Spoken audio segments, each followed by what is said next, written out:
Ron Black, Ronnie to his friends and family, was studying the map in front of him, but his mind was not on his work. He was thinking about what he had been told that day about Nancy, his wife of 2 years. He thought he had had a good life, which included a beautiful, loving wife. But it had all come crashing down as recently as 2 hours ago. "I'm sorry to tell you this, but your wife is cheating on you," Bill Jacobs had told him while sipping a beer at a bar near the pharmaceutical company where he worked as a researcher. Ron didn't just consider Bill a coworker and respected colleague. He considered him a friend. "How do you know?" asked Ron. Bill took a sip of his beer before continuing. "I heard a couple guys in the lab talking about it in the men's room," said Bill. "They were bragging about taking it at the last company gathering." "Damn," Ron said. That explained a lot. The company liked to throw regular parties for employees and their spouses in the newly rebuilt employee lounge, a huge room with a stage for a band to play, and a giant flat-screen monitor to show movies. It also served as a break room during normal business hours. The last meeting had taken place just 2 weeks ago. For about 2 hours, Nancy was nowhere to be found. When she finally showed up, she stated that someone had given her a tour of the place. "I'm sorry, friend," Bill said. "I thought you should know." "Thanks, Bill," Ron said quietly. "You're a true friend." "You're welcome," Bill said. "I know if it were me, I'd want to know. Just don't do anything stupid." Ron laughed. Stupidity was the last thing Ron could be accused of. Ignorant, maybe even a little naive about some things, but in no way stupid. "I won't," he told his friend. Bill finished his beer and put his hand on his friend's shoulder as he stood up. "If there's anything I can do to help, let me know," he said before walking away. Ron nodded his head and took another sip of his beer. While he mulled over what Bill had said, he took inventory and thought about his life, replaying it in his head like a movie. Ron was below average in almost every physical parameter. At 5 feet 7 inches tall, he was 2 inches shorter than the average man in the United States and weighed about 145 pounds. His body had never fully formed, and as a result, he was physically weaker than most men of his age and size. When you add to this his generally mild temperament, you can see why most people's first impression of him was that he was a weakling. You could count on the fingers of one hand the number of times he lost his temper, and even then, most of the time he just walked away. All his life, his loved ones took advantage of his small stature, slight build, and quiet manners. His two brothers, John and George, loved to tease and bully him. His sister Lisa, who was only a year older than him, often joined in, but was never as cruel as his older brothers. Even his parents mocked him and made him feel like less of a man. "Why can't you be like the other boys?" his mother June asked him when he refused to go out with his brothers. "Because I am not like the other boys," he would reply. "Why can't they be like me? Why can't they try reading a book once in a while instead of always chasing a ball?" The only one in his family who didn't scold him was his grandfather, Mark Black. Ron loved to visit this elderly man who had the largest personal library Ron had ever seen.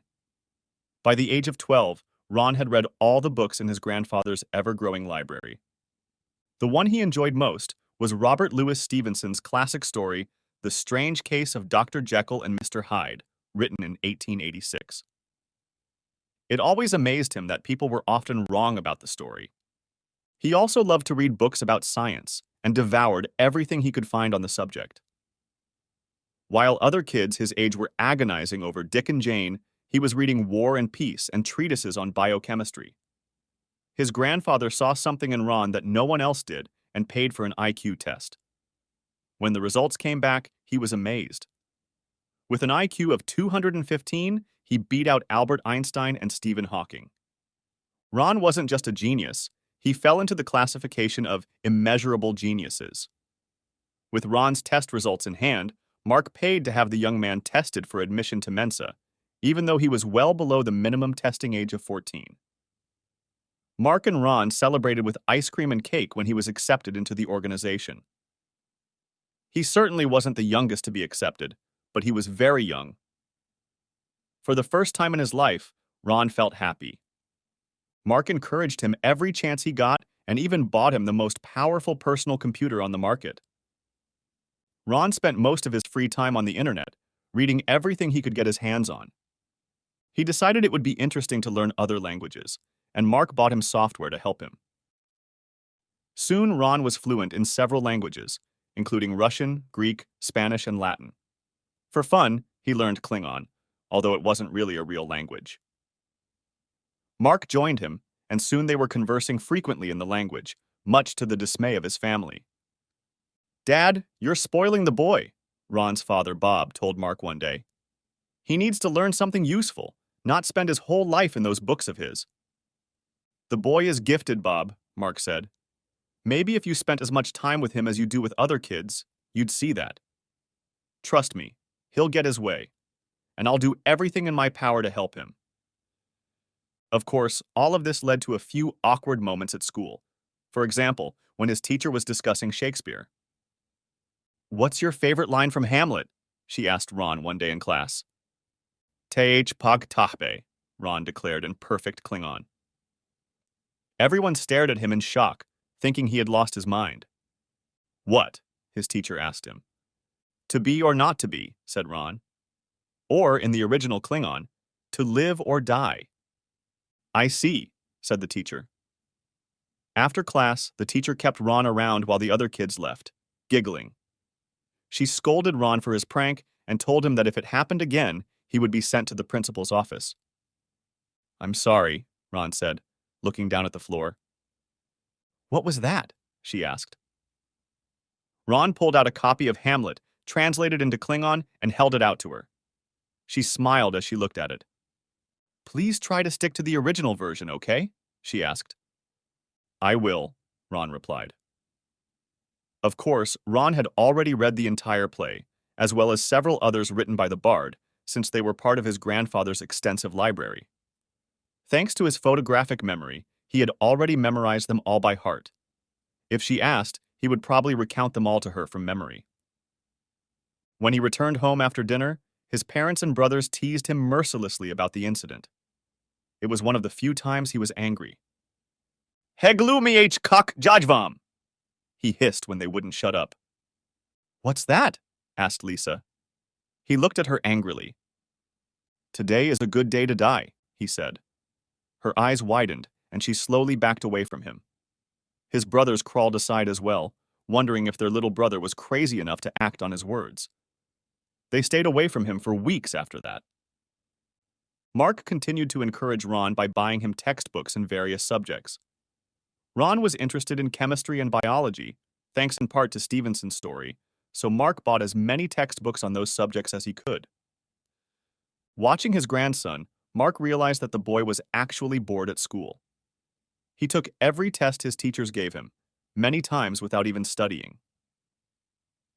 With connections on the school board, Mark arranged for Ron to take the high school diploma exams. It was time for the boy to take on a new challenge, he thought. "Are you sure about this?" asked Dr. Williams, the local superintendent. "Absolutely," Mark replied. "The boy is very gifted, has an extremely high IQ, and is frankly bored. Hell, he could probably teach those classes. I want him in an environment that will challenge him." "All right, Mark," Dr. Williams said. "Bring the boy in, and I'll administer the test myself. If he does well enough on it, I'll help you get him into college." Mark wasn't too surprised to hear that Ron had done well on the test in record time. "That's the damnedest thing I've ever seen," Dr. Williams said.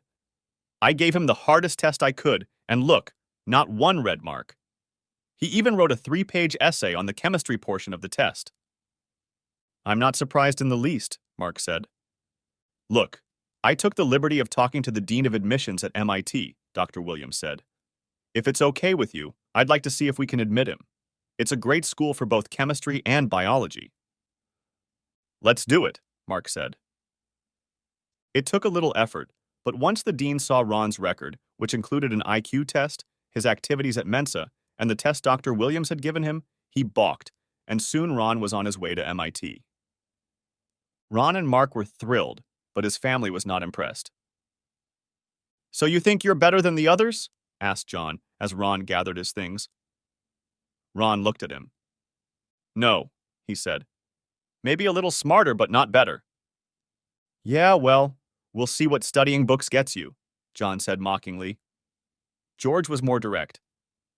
Remember, George said, payback is a bitch. You'll get what you deserve one day. Ron ignored him and continued packing. His parents didn't say anything to him or even hug him goodbye. Lisa wasn't much better, but still hugged him. Ron walked out of the house with his things and tears in his eyes when Mark picked him up. Mark had planned to drive Ron to school for a few days. Why does my family hate me? Asked Ron to Mark as he drove. They don't hate you, Mark replied. They just don't understand you. I think you remind them of their own shortcomings. What do you mean, Grandpa? Asked Ron. You have a great intellect, Ron, said Mark. It scares them. It scares them and makes them feel inferior. Think of all the stories and books you've read. Surely you can understand. I guess I do, Grandpa, Ron said. Still, it would be nice to know that my family really loves me. Well, I love you, Mark said, and I'm damn proud of you. I know you're going to do great things one day. Thanks, Grandpa, Ron said. I love you too. So at age 14, Ron became a student at MIT, even though he was too young to drive. He studied hard and read everything he could get his hands on, memorizing everything by heart. Most of the other students avoided him, but some became good friends. Mark, who was very wealthy, set up a fund for Ron that paid for his tuition and all his expenses. He also arranged for Ron to receive a nice stipend each month. Ron read about investing and put some of what he learned into practice. As a result, he was well on his way to earning a good amount of money. When the time came, Ron used some of the money to buy a new car. Mark approved of Ron's initiative and gave him some tips he had learned over the years. While attending MIT, Ron did more than just study. Inspired by Stevenson's writings, he started his own private research project. Ron believed that science could solve all of humanity's problems and wondered if there was anything that could give physically handicapped people like him an advantage without turning the patient into a killing machine or an uncontrollable freak on steroids. Everything was only hypothetical at this point, but it was an idea he never gave up on. His research on the internet led him to the work of Dr. Franklin Steiner, who had made significant strides in the field. According to Steiner's basic hypothesis, each of us has different defense mechanisms that help us cope with extreme situations. Sometimes we resort to an alternate version of ourselves, which can be called an alter ego, if you will. This alter ego can manifest itself in many different ways. For example, a normally quiet, unassuming person can suddenly become exuberant, arrogant, and overbearing. Those who are unfamiliar with this person's behavior will suddenly have a very different opinion of him or her. As Steiner explained, each of us has an inner beast that slumbers within us. His treatment helps bring that beast out to help the patient cope with a particular situation. Once the source of stress was gone, the beast was gone, and the person could, in theory, go on with life as usual. In Ron's opinion, this could lead to the emergence of an inner Hyde, a being possessed by a thirst for destruction that nothing could contain. No, Ron decided, his solution needed to be more permanent, but without the destructive and potentially deadly side effects. Naturally, none of this was approved by the Food and Drug Administration, but Steiner claimed to have conducted several successful human trials. Nevertheless, Ron was intrigued by Steiner's work and vowed to visit him one day after high school graduation. By the age of 18, Ron had earned his first doctorate, and a year later, to everyone's surprise, his second. Ron also earned a black belt in karate, primarily because of the mental discipline and physical fitness he enjoyed so much. Mark, of course, was not surprised and celebrated all of his grandson's accomplishments. As always, Mark attended all of Ron's ceremonies. However, none of the others accompanied him. Ron wrote to his family several times while he was there, but never received a reply. They didn't even send anything for Christmas or his birthday, but Mark always did. Meanwhile, Ron sent out resumes to several companies and had several Skype interviews with potential employers. He received several job offers, but after careful consideration, he decided to accept an offer from a very large and reputable pharmaceutical company half an hour away from his home. The company not only had a huge research center, but also offered the best compensation package of any offer he had received. It was at this time that Ron met Nancy. Nancy, fresh out of high school, worked as a waitress at a diner that Ron liked to visit when he wanted to get off campus. She was always so nice to him, and he found that he was very attracted to her. It took quite some time, but he finally worked up the courage to ask her out, and to his surprise, she accepted. Now, she was impressed that such a young man could get a second doctorate from MIT. This was a man who was going somewhere, she thought. And, she thought, he would be the one who could get her out of the hellhole she found herself in. She'd fallen in love with him over time, but even more, she loved the very thought that she could latch on to such a successful man. Of course, Ron didn't know that at the time, and had managed to fall in love with her too, and was shocked when she accepted his marriage proposal. This was helped greatly by the large diamond ring he proposed. Mark was delighted to hear the news, not only that Ron had gotten his dream job, but that he was getting married. "Ron, you know you have a lot of assets to think about," he said. "I'm sure Nancy is a nice girl, but I really think you should get a prenup to protect yourself." "You're right, Grandpa," Ron said. "I hadn't thought of that." "Tell you what, son," he said. "I'll have my lawyer set something up for you, okay?" "That's great, thanks," Ron said. Mark's lawyer drew up an agreement that was fair to both parties, but protected Ron's finances in the event of a divorce. It also spelled out what would happen in the event of infidelity. After rereading it, Ron presented it to Nancy. "What is it?" she asked. "It's called a prenup," Ron said. "It's designed to protect both of us in the event of a divorce. I'm not planning anything, but you know that about half of all marriages end in divorce." "Well, okay," she said, and signed the papers. Ron sent the papers back to Mark. Now he had everything ready. He would graduate soon, take Nancy home, marry her, then go to Hawaii for his honeymoon, and come back to start a new life with a new job and a new wife. Mark, meanwhile, bought a nice two-story house with a full basement for Ron and his new bride. Ron offered to pay for it, but Mark refused, calling it a wedding gift. Mark knew that Ron had always wanted a basement that he could turn into a home lab. The next few months flew by for Ron. After getting his second doctorate, he took Nancy out of the apartment she shared with her older sister. Other than clothes, Nancy had nothing, not even a car. She rode a small scooter everywhere. Ron loaded her things, including the scooter, into the U-Haul trailer with everything else and headed home. Nancy's eyes widened when she saw the house Mark had bought for them. She had never lived in such a beautiful home before. Ron was impressed. The house was nice, but not too extravagant, with a nice yard and a covered porch. Mark had even bought some new furniture for them to start living in. They unloaded the car and quickly put everything in its place. Ron put the scooter in the garage and promised to buy his new wife a car when they got back from Hawaii. A couple days later, Ron took Nancy to meet Mark and his family at his parents' house. Ron didn't know what to expect since it had been so long since he had heard from them. Mark hugged them both and greeted Nancy. Ron's parents kept to themselves and didn't say much to him other than commenting on how thin he was. They did, however, hug Nancy and greeted her as well. "I was hoping to see something from you guys while I was gone," Ron said. "It's been what, 4 or 5 years? I know I sent you guys my address." "I'm sorry," Ron's father said. "You know I'm not a fan of writing." "Not even a Christmas card?" asked Ron. "We're just so busy we forget," said Ron's mother. "We're not really into sending out cards and stuff. You know how it is." "Yeah, I think so," Ron said. His siblings entered the room. George and John nodded to Ron and looked at Nancy. Both of them looked like miniature copies of his father in their beat-up shirts and dirty jeans. Neither of them seemed to have shaved recently, and they had a slight stubble. "Oh well," George said with a smirk. "The little bugger's found himself a girlfriend."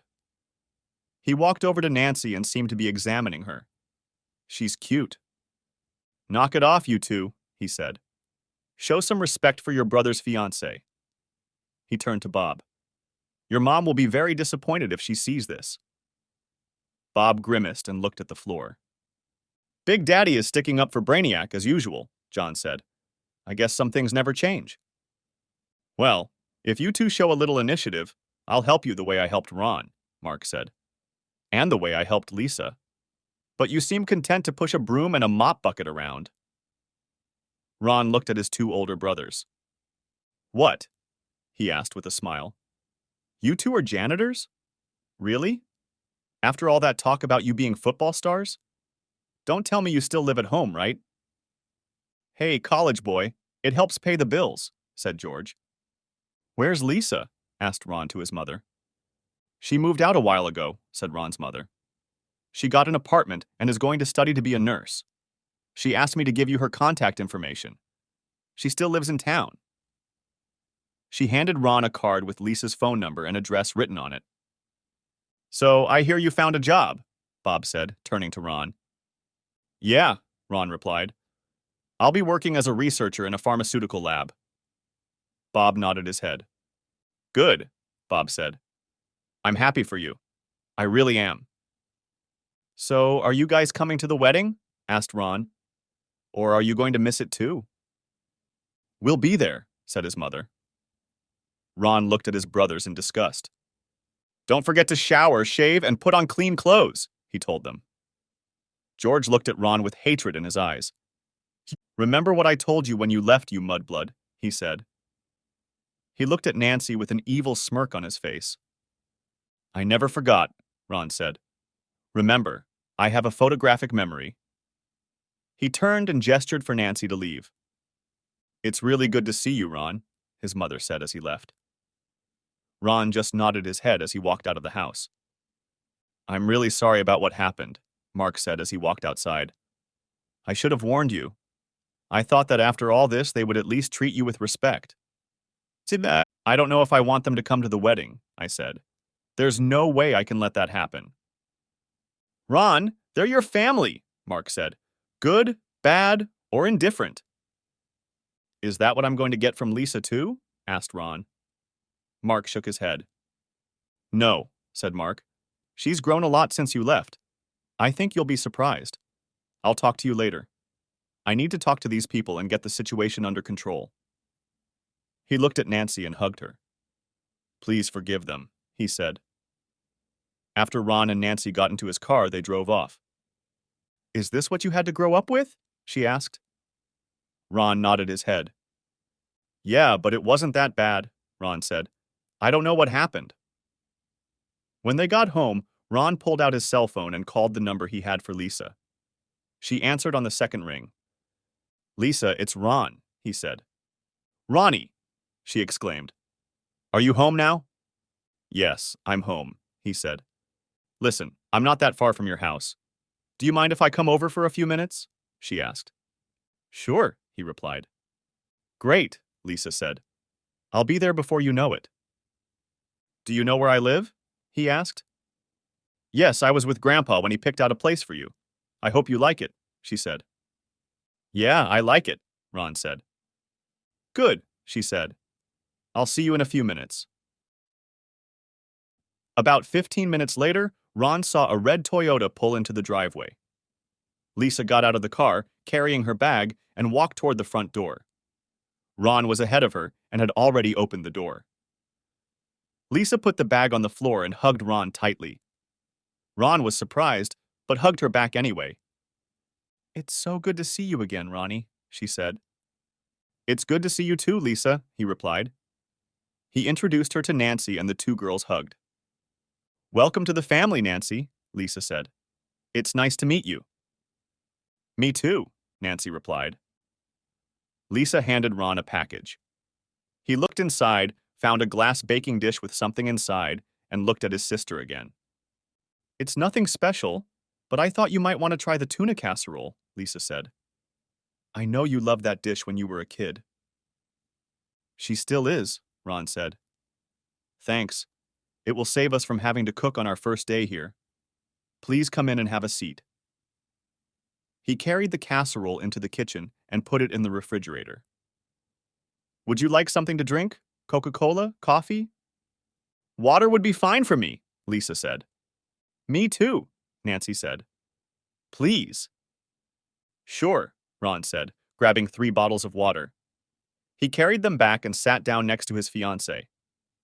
You look good, Lisa, Ron said. Is everything going well? Yes, she replied. I'm studying to be a nurse and working part-time at the hospital. I have a student loan and my grandfather set up a fund to help me with rent and utilities, so I'm doing well. I heard you found a good job. Yes, I did, Ron said. I'll start working right after we get back from our honeymoon. I'm so glad to hear that, she said. She hesitated for a moment. Have you been inside the house yet? Yeah, we just got back from there a little while ago, Ron said. What's going on? I haven't heard from anyone in about 5 years. And when I get home, I feel like they just don't care. Mom and Dad weren't doing so well, she said. About a year after you left, the factory closed and Dad lost his job. The only thing he could find was a janitorial position. Then the boys got injured playing football and lost their scholarships. So they went to work with their dad, doing nighttime janitorial work. After graduation, Mom and Dad said they could stay and turn the basement into an apartment if they didn't mind participating in the household. And they agreed. And that's why you left home? Asked Ron. Well, that was the beginning, she said. I didn't want to work with the boys as a cleaner. I always wanted to be a nurse, but Dad said he couldn't afford the training. Grandpa helped me get a student loan and got me settled so I could get out of there. You couldn't have stayed home? Asked Ron. She shook her head. No, she said. You know boys have always been assholes. I'm sorry, she said, looking at Nancy. I've heard worse, said Nancy. Lisa continued. Well, they renovated the basement for the boys, Lisa said. And all 3 of them, Dad, John, and George, turned into even bigger assholes. Grandpa offered to help the boys, but all they want to do is play ball and chase the girls. Then I caught them bringing the girls down to the basement. A couple times I even saw Daddy join them. The place would stink to high heaven. I couldn't stand it and left. And Mom let it go on? Asked Ron. She wasn't thrilled about it, but after Dad told her off, she stopped saying anything, said Lisa. I think she's afraid of losing their income if she divorces Dad. She was silent for a moment, and Ron realized that she had something else on her mind, but she didn't want to share it. Ron decided not to bring it up yet. Then she looked at Nancy. Look, I'll be free tomorrow afternoon, she said. Do you want to go shopping? Maybe we can get what you need for the wedding. That sounds like fun, Nancy said. But I don't have that much money. Don't worry, Ron said. I'll give you my credit card. Just don't squeeze all the money out of it, okay? Nancy and Lisa giggled. I'll try, Nancy said with a smile. They spent the next day shopping for dresses and all the things women want for a wedding. Nancy had her hair and nails done, and the girls enjoyed a delicious meal. Late in the afternoon, they finally made it home, and Ron was overwhelmed by all the packages he had carried out of Lisa's car. He also noted that both girls seemed to get along well with each other, and that pleased him. I'll take you shopping for your tuxedo tomorrow afternoon, big boy, Lisa told Ron. Ron looked at her in surprise. Big boy, he asked himself. Where did that come from? Well, okay, he said.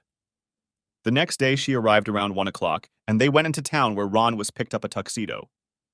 On the way, Lisa noticed that Ron was constantly looking around, nervous about something. What is it, Ron? She asked. I'm just waiting for something to pop out and cover me in indelible ink or something, he replied.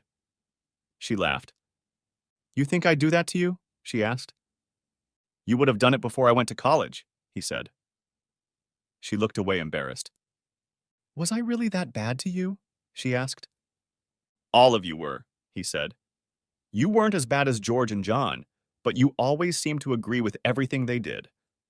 I could never understand why you all hated me so much. I'm sorry, Ron, she said. I never hated you, and I'm sorry if you got that impression. Then why? Asked Ron. Why were you all so hateful to me? I can't speak for the boys, she said. I was a little jealous of you, and I practically followed George and John. Now that you mention it, I think I've been rather bad to you. But that's all in the past now. I'd like to get to know the real you, if you don't mind. Bury the hatchet, so to speak. So, who are you, and what have you done to my sister? And why are you jealous of me?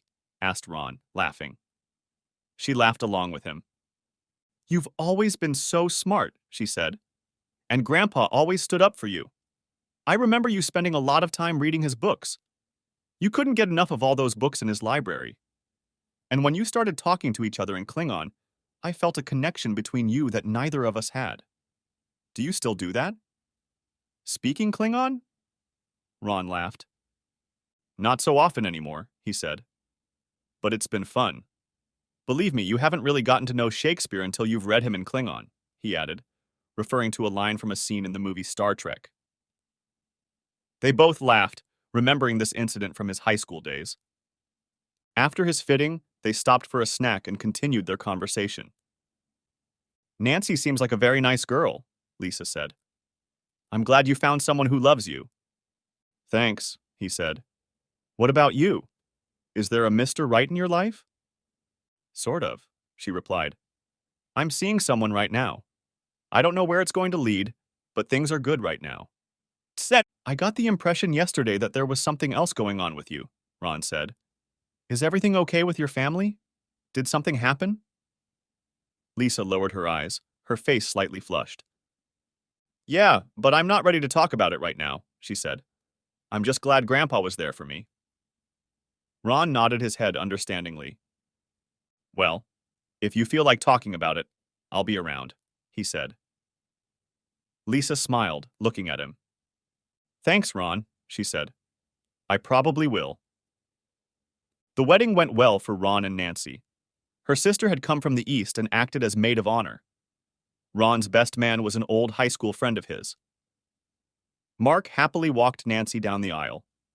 When the time came, Ron lifted her veil and kissed her for the first time as her husband.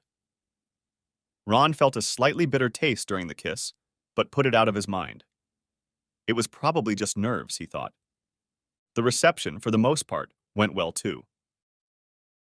Ron danced with his new bride, of course, followed by his mother and Lisa. George, John, and his father danced with Nancy too. As they sat at the table, Ron was approached by his brothers. George said, Well, what? You've really done it. You really tied the knot. He looked at Nancy and grabbed his crotch.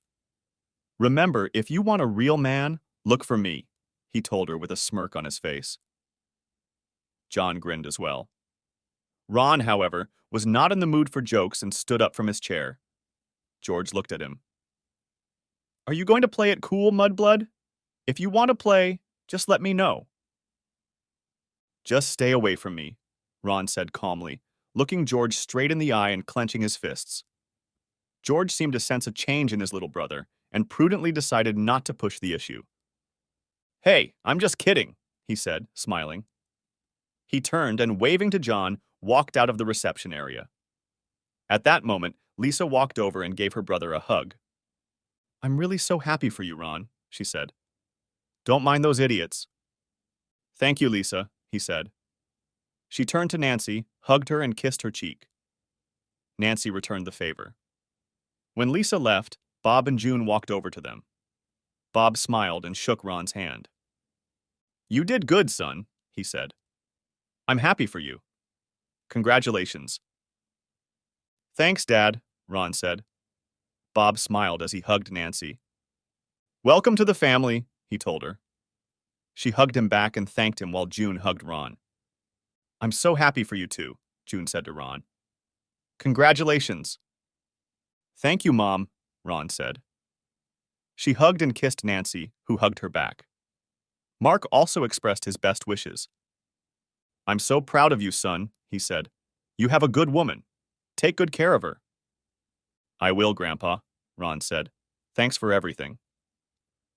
Mark hugged Nancy too and welcomed her to the family. After that, Ron and Nancy went to the house. They planned to stay there overnight and then fly to Hawaii for their honeymoon in the early morning. Upon their return, Ron went to work and was soon immersed in developing new and better drugs to help treat the sick. At the same time, he began setting up his own home laboratory so that he could conduct personal research. About 2 months after returning from Hawaii, Nancy approached him about going to school to get a nursing degree. "I think that's a great idea," Ron said. "Why don't you go to the college where Lisa goes and enroll? Don't worry about the cost. Just bring me the paperwork and I'll take care of everything." She wrapped her arms around him and kissed him. "Oh, thank you so much," she exclaimed. "I'll go tomorrow."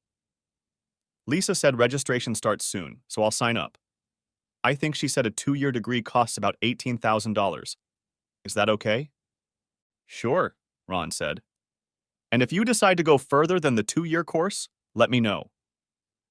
"You're the best husband in the world," she said. "Thank you, thank you, thank you. Just wait until tonight." Ron smiled. "I'll keep you posted," he said. For the next year and a half, Nancy focused on her studies.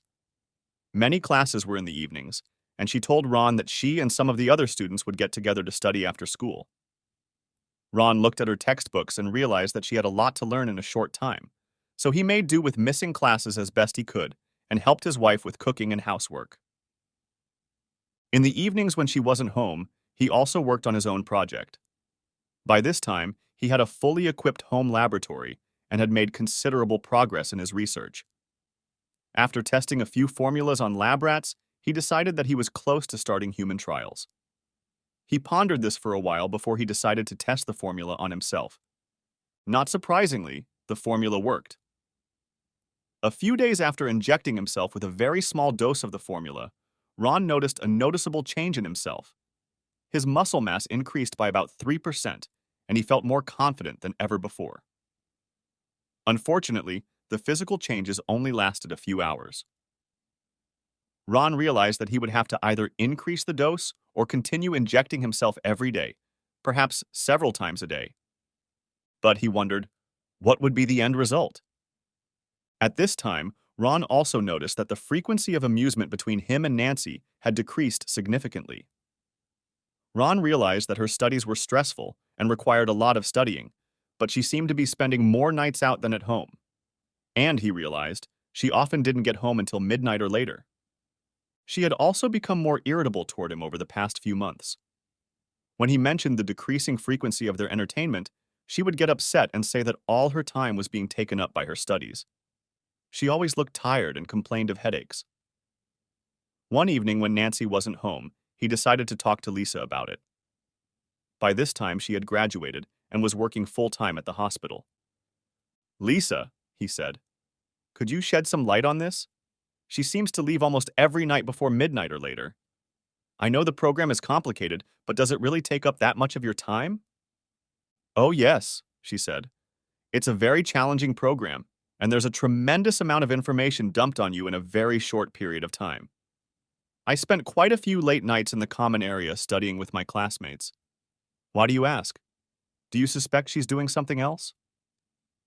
"I don't know," Ron said. "I don't want to falsely accuse her of something." "Smart move, little brother," she said. "And I'm not being condescending to you. In fact, I'm glad you felt you could talk to me first. Remember, not everyone is as smart as you are." "I guess you're right," he said. "Is everything okay with you?" she asked. "She's been very irritable lately, and our alone time has almost come to zero," he said. "Yeah, I can see how that could happen," Lisa said. "Just be patient, Ron. She's going through a lot right now and she needs your support. Just hang in there. Things will get better. You'll see." "I hope you're right," he said. "Thanks for taking the time to talk to me." "Anytime, little brother," she said with a smile. A couple weeks later, Ron and Nancy were at a company meeting. Ron was talking to several coworkers, but when he looked around, he didn't see Nancy. "Where is she?" he asked himself. She had been here just a short time ago. He walked around, looking for her, but didn't see her anywhere. A few hours later, he saw her walking toward him. He headed towards her, feeling relieved that he had found her. "Where have you been?" he asked. "I've been looking all over for you." "Oh, a couple of your coworkers gave me a little tour of the place," she said. "Very impressive. I can see now why you like to spend so much time here." Things went back to normal, and 2 weeks later a friend gave him the bad news. Ron put his head down in his arms and cried that his marriage was ruined. How many other guys had she slept with since they started dating, he wondered. He pulled out his phone and called the only person who could help him cope. "Hey son, what's up?" asked Mark, picking up the phone. "Grandpa, I think Nancy is cheating on me," Ron said. "Come over and let's talk, son," said Mark. Ron finished talking and went to his grandfather's house. Mark listened intently as Ron told him what he had learned. "What should I do, Grandpa?" asked Ron. "I don't know where to start." "Well then," said Mark, "it's time for you to use your big brain. The first thing we need to do is get some evidence to present in court. Once we have that, you can go to a lawyer and file for divorce. Do you still have the prenup?" "Yes, I do," Ron said. Mark nodded his head. "Maybe the court will schedule counseling for you," Mark said. "Do you think you can get through this and reconcile with her?" Ron shook his head. "I don't think so, Grandpa," he said. "She's been a total bitch to me lately, and she goes well past midnight almost every night." "Well, we may have to hire a private investigator to keep an eye on her," Mark said. "I know a couple good ones in the neighborhood, so I'll take care of that. Do you have the spare house key I gave you?" Ron pulled out a key fob and handed Mark the extra house key. "We'll need to get the house wired for audio and video in case she does something at home. What time does she usually leave for class?" "I think this semester her first class starts at 11:30 a.m., Ron said. "She takes a full load and studies until about 9:30 p.m. and then supposedly studies until late at night. I talked to Lisa and she said that's not too unusual considering her classes." Mark said. "We'll know the truth soon enough. In the meantime, you need to stay calm. Try to act normal with her. Don't get confrontational with her or start accusing her until we have proof. And don't do anything stupid." "I won't," Ron said. "You know, I'm glad to hear you're talking to Lisa," Mark said. "Maybe you should spend more time with her. She's really matured since she left home." "Did something happen to her at home?" asked Ron. "Yes," said Mark. "But I'm not sure what exactly. Don't stir things up. She'll tell you herself when she's ready." "Okay, I got it," said Ron. Mark put his arm around Ron. "Now get home and try to act normal around Nancy," Mark said. "I'll call and see if we can't start tomorrow. I'll let you know what's going on. I'm really sorry to hear that. I thought Nancy was a wonderful girl. It's hard for me to imagine that she could do that to you. But don't worry. Whatever we find out, we'll get through it." "Thank you, Grandpa," Ron said before leaving. When he got home, he noticed that Nancy was still gone, which was not uncommon these days. A thought occurred to him, and he took a small webcam from his stash and set it up in the bedroom, figuring that if anything happened there, he would catch it. It was small enough that Nancy didn't notice it right away. The camera activated on movement and started recording if there was anything going on in the room. He went down to the lab and checked the camera's operation, then got to work on his personal project to keep himself busy. After checking on the condition of his test rats, he noticed that the latest modification of his formula lasted longer than the previous ones, and, even better, didn't cause any negative side effects. He did some calculations and decided to test it on himself again. He knew it was risky, but felt it had to be done. First, he measured his vitals: pulse, respiration, oxygen levels, and blood pressure, and then administered a small dose of the drug. It took about 45 minutes before he felt the familiar burning sensation that told him the drug was working. He recorded the readings again and was relieved to see that they were still within normal limits. He went to the back of the lab where his gym equipment was stored. He changed into shorts and a t-shirt and started practicing on the punching bag. After spending quite a bit of time on the bag, he found that his strength and stamina had increased significantly. He took a quick shower and headed upstairs, locking the doors to his lab. By his calculations, It would be about a half hour before Nancy returned home. Today, however, she surprised him and came home 15 minutes earlier than usual. "Hello, stranger," he said as she walked in. "Glad to see you home early for a change. I bet if I'm going to be greeted like that for coming home early, I'm going to start doing it every night," she said. "Where did that come from?" "I just miss you, that's all," he said. "How's school going?" "Good," she said. "It's been mostly quizzes. Tests are coming up soon." "Well then," he said, "why don't we go over something else?" "Like what?" she asked. "Like about our night," he said as he walked up the stairs. "You mean," she began. "Uh-huh," he said. "Are you sure you didn't take anything?" she asked. "You look, well, I don't know, different." "Diet and exercise," he said. "We don't see each other that often, so naturally I seem a little different to you." "Like this?" she asked. "Honestly, I don't remember it being like that. But I'm not complaining." "I'm glad," he said. Maybe, he thought to himself, it would keep her from failing. Or maybe it wouldn't. At least it would give her something to think about. "You know, you're the only woman I need." He felt her flinch slightly, probably from guilt. "And you're the only man I need," she said. "Really?" he asked. She looked at him in surprise. "Does he really know?" she asked herself. "Of course he does, Ron," she said. "I love you. And only you." "I'm glad to hear that," he said. "I love you too. And only you. My heart would break if anything changed." She flinched slightly when he said that and pulled him tighter against her. "It would break my heart too," she said quietly. He kissed her forehead. "Why don't we take the weekend and get away from everything for a while?" he said. "Maybe reconnect with each other." "I'd like that," she said. "Maybe at the end of the semester. I have exams coming up, and I really need to study." "I understand," he said. "Just remember, if there's anything I can do to help, let me know." "Thanks, kiddo," she said. "I will." "I think we should get some sleep," he said. "I need to get to the office a little early." "Sounds good," she said. "Have a good night. I love you." "Good night, sweetheart," he said. "I love you too." "Don't forget I'll be home pretty late tonight. I have a lot of studying to do." She said the next morning. "I understand. Don't be late," he said, smiling. She smiled back. "I'll try," she said.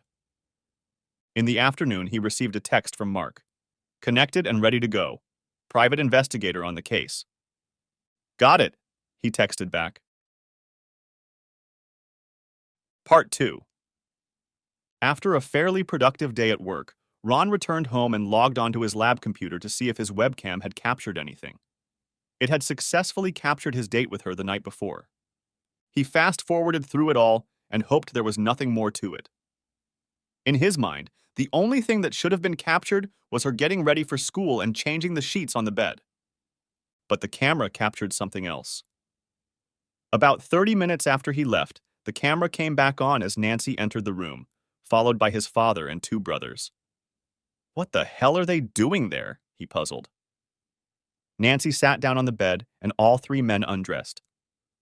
"I don't think I can do this tonight, guys," she said into the video. "Why the hell not?" asked George.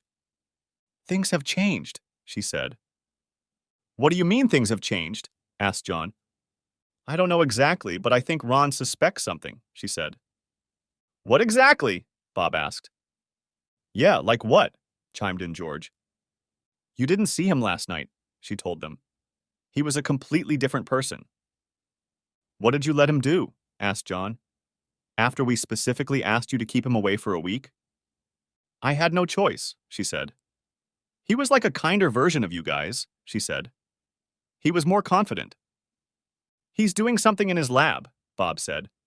"We have to get in there and figure it out." "No, you can't do that," Nancy said.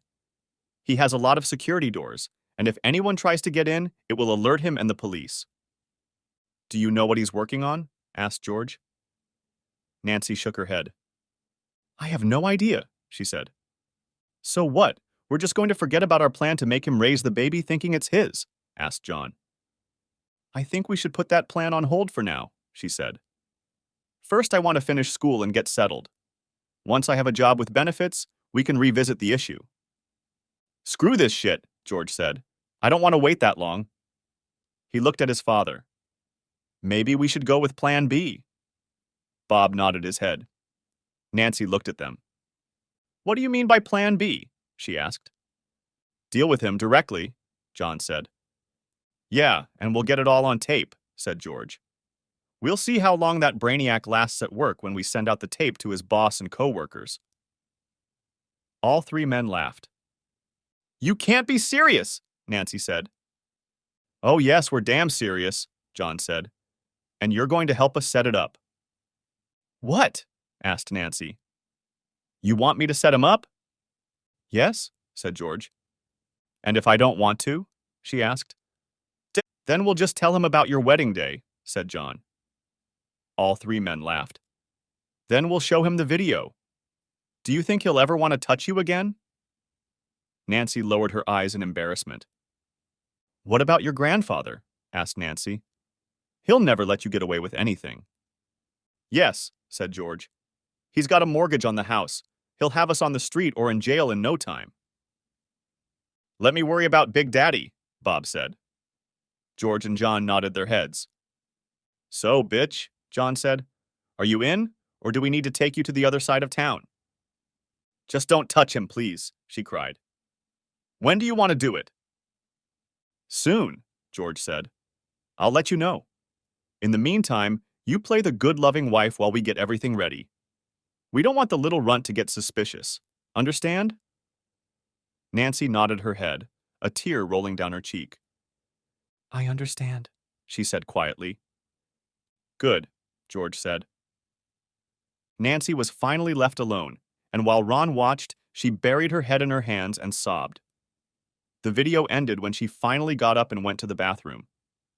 Ron copied it to a flash drive and, realizing that he had just witnessed a crime in progress, pulled out his phone to call the police and warn Mark. But he never got the chance to call. The phone rang while he was holding it. He saw that Lisa was calling and answered it. Ron, thank God I found you, she said. You need to get to the hospital right away. What's wrong, Lisa? He asked. It's Grandpa, she said. He's been shot. He's already been operated on, but things don't look good. Please hurry up and get here. I'll meet you at the emergency room. They finished talking and Ron ran up the stairs, closing the doors to the lab. He made it to the hospital as fast as he could and met Lisa in the emergency room. She took his hand and led him to the ICU where Mark lay. His eyes were closed and his breathing was ragged. There were tubes and wires attached to his body, and Ron could see that his vital signs were out of whack. What's wrong? He asked Lisa. According to the police, he was caught in a shootout between two rival gangs, she said. He's been hit several times. It doesn't look good. Ron agreed and started watching the indicators. He pulled a chair over and sat down next to Mark and Lisa. She put her head on his shoulders and cried. Ron put his arm around her and tried to comfort her. Suddenly, Mark twitched in his bed. Ron and Lisa looked at his vitals and recognized the signs of a heart attack. Suddenly, a code blue announcement sounded and the room quickly filled with medical personnel. Ron and Lisa stood back as they worked, but all was to no avail. They watched Mark's vitals drop, and nothing the technicians did helped. The doctor examined him one last time and wrote down the time of Mark's death in a folder. They disconnected him from the medical equipment and pulled a sheet over his face and then left. Ron was kneeling over Mark, hot tears streaming down his face. Lisa sobbed with him, placing her hand on Ron's shoulder. As Ron mourned for his grandfather, a rage grew in him. Ron felt his whole body shaking with emotion, and he was overcome with the urge to kill. The rage continued to build up in him until he couldn't take it anymore. Suddenly, he threw his head back and let out a blood-chilling scream. Lisa recoiled from him, shocked. Several nurses came running to see what was going on, but by then, Ron had calmed down. I need to get out of here, Ron said. I'll call tomorrow. Please call, Lisa said fearfully. She had never seen Ron in this state before and was very worried about him. Ron walked out of the curtained room and headed for the door. He was met outside by his father and brothers. What's wrong? Asked Bob. Ron grabbed him by the collar and slammed him against a nearby truck with hatred in his eyes. Like you don't know? He asked. Bob shook his head. He had never seen Ron so physically strong before. No, I don't know, he said. I honestly don't know. If I ever find out you had anything to do with Grandpa getting shot, so help me God, I don't know what I'll do to you, he growled. No, please, Ron. Trust me, I had nothing to do with it, he pleaded. Ron plowed him back down to the ground and with his peripheral vision saw George start to swing at him. It never hit its target as Ron brought him down with a punch to the face. Ron looked at John with anger in his eyes. You want pain too, asshole? Growled Ron. John shook his head, his eyes widening. He stretched his arms out in front of him. Who is this lunatic? He thought, looking at his little brother. No, Ron, please. No more, he said. Then stay away from me, Ron said. He looked at Bob. Are you going to take care of your father's funeral, or am I going to have to do it for you? I'll take care of it, Bob said, standing up. I'm sorry, Ron. I really am. I know how much your grandfather meant to you. I'll take care of everything. You better, Ron said before he left. He called his boss at work and asked for parental leave. I'm sorry, Ron, his boss said. Go ahead and take the next 5 days off. We've got it covered. Thanks, boss, Ron said, and ended the conversation. He got in his car and drove home, thinking about his revenge. He swore they would all pay for what they had done to him. As he drove, part of his mind went over formulas and calculations, while the other part of his mind focused on driving. It was something he had mastered some time ago, and now it had become second nature to him. His face contorted into a wicked grin as a plan popped into his head. Oh yeah, he thought to himself, all those bastards will pay for their treachery. Back home, he turned off all the cameras and went to his lab, formulas swarming in his head. He immediately got to work, knowing he didn't have much time. He checked something from his previous experiments and his extensive computer library and made the necessary adjustments. The first solution just had to work, because there was no time to check or reformulate. He worked like a man possessed until he finally got the composition he was looking for. Looking around, he found one more thing that should have made his job easier and set it aside. He took something that looked like a turkey basin and sucked in a hefty dose of the solution he had just created, then set it aside. Now, all that was left was to wait. He didn't have to wait long. He heard Nancy's car pull into the garage. Grabbing what he needed, he ran up the stairs and into the kitchen. He poured Nancy a glass of sherry, knowing she would want to drink it before bed. He turned around with the glass in his hands as Nancy entered the house from the garage. Is that for me? She asked, reaching for the glass. Sure, he replied, holding out the glass to her. How was your day? Pretty damn busy, she sighed, sipping from her glass. We've been reviewing everything for. She dropped the glass and nearly fell to the floor, but Ron caught her before she passed out. He applied the cure. Perfectly. He went downstairs and plopped down on the futon in his lab. End of part 1. Part the 2nd of May be coming out in 12 hours. Write in the comments if you're waiting for it. Also, give a like under this video and subscribe to my channel. I hope you enjoyed this video.